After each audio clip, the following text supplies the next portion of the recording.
தென் தமிழகத்தில் புகழ்பெற்ற ஆன்மீக தலங்களில் ஒன்றான தென்காசி மாவட்டம் சங்கரன் கோவில் அருள்மிகு சங்கரநாராயண சுவாமி திருக்கோவில் எப்போதும் பக்தர்கள் கூட்டத்தால் களைகட்டும் ஒரு ஆன்மீக திருத்தலம். தமிழகத்தின் பல்வேறு பகுதிகளில் இருந்து நாள்தோறும் ஆயிரக்கணக்கானோர் இங்கு வந்து தரிசனம் செய்வது வழக்கம். இத்தகைய புனிதம் வாய்ந்த கோவிலில் நேற்று இரவு அரங்கேறிய ஒரு சம்பவம் பக்தர்களை நிலைகுலைய செய்துள்ளது.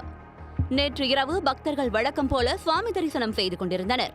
அப்போது கோவில் பிரகாரத்தில் அமைந்துள்ள பழனியாண்டவர் சிலை அருகே திடீரென குட்டி பாம்புகள் அலைவதைக் கண்ட பக்தர்கள் அச்சத்தில் அலறியடித்து ஓடினர். உடனடியாக கோவில் நிர்வாகத்திற்கும் பாதுகாப்பு பணியில் இருந்த காவலர்களுக்கும் தகவல் தெரிவித்தனர். தகவலின் அடிப்படையில் விரைந்து வந்த பாம்புபிடி வீரர் பரமேஷ்தாஸ் மிக லாவகமாக பாம்புகளை தேடி பிடிக்கும் பணியில் இறங்கினார். அப்போது பழனியாண்டவர் கோவில் கருவறையின் இடுக்குகளில் மறைந்திருந்த ஒன்றல்ல இரண்டல்ல சுமார் 30க்கும் மேற்பட்ட குட்டி பாம்புகளை அவர் ஒவ்வொன்றாக பிடித்தார்.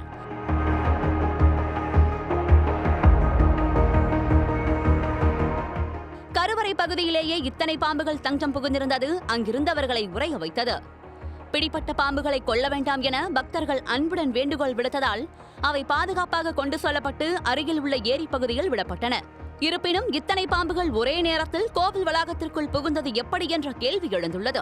இது கோவில் நிர்வாகத்தின் மிகப்பெரிய அலட்சியம் என பக்தர்களும் சமூக ஆர்வலர்களும் குற்றம் சாட்டுகின்றனர்.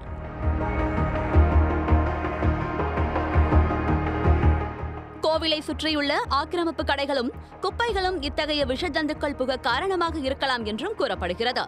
இனிவரும் காலங்களில் பக்தர்களின் பாதுகாப்பை உறுதி செய்ய கோவில் வளாகம் முழுவதும் உடனடியாக தூய்மைப்படுத்தப்பட வேண்டும் என்பதே அனைவரின் எதிர்பார்ப்பாக உள்ளது.